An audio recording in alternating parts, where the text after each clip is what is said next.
news coming in this morning from Pulwama, where we are told that 3 Lashkar terrorists and 1 police officer are said to have been killed in an encounter and an operation that is underway. Nazir Masoodi joining us for more on this. Nazir, take us through the details.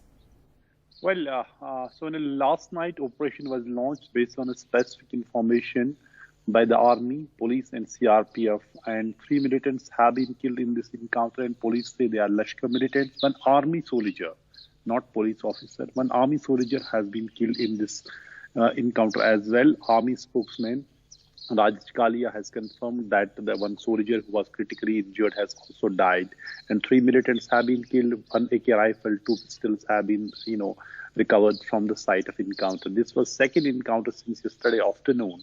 Yesterday, 4 militants were killed in an encounter in nearby Shopian area, where 1 militant in a rare, move came out and he surrendered.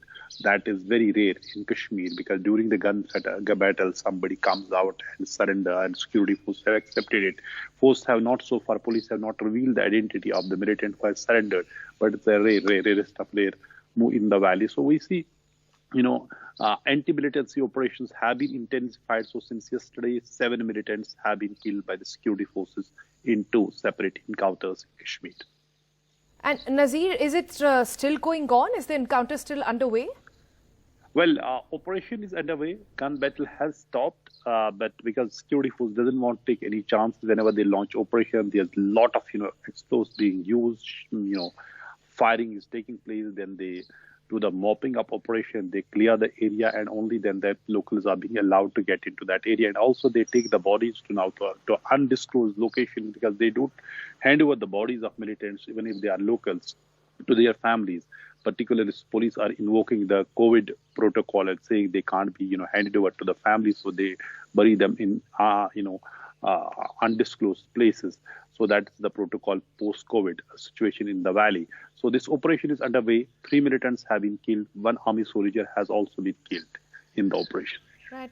So, Nazir, just to get a big picture over here, 3 terrorists have been gunned down today. 4 were killed yesterday.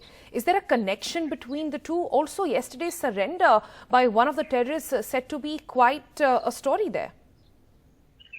Yeah, exactly. Surrender in itself is a story, certainly, when we see only, whenever there's an encounter, regardless of whether kind of militants, if there is any resistance or not, they are being killed, houses are being blown away during the operation. But in this operation, we see 4 militants were killed yesterday, but 1 came out. He offered to surrender. His surrender was accepted, and he was captured by the security force alive in that operation.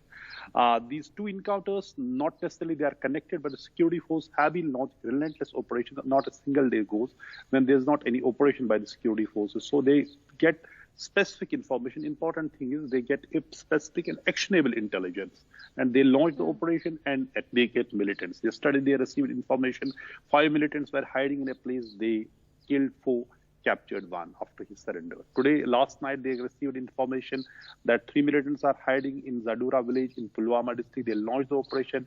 Army, CRPF and police, a joint operation they launched, and they killed 3 militants, and 1 army soldier also lost his life during the gun battle.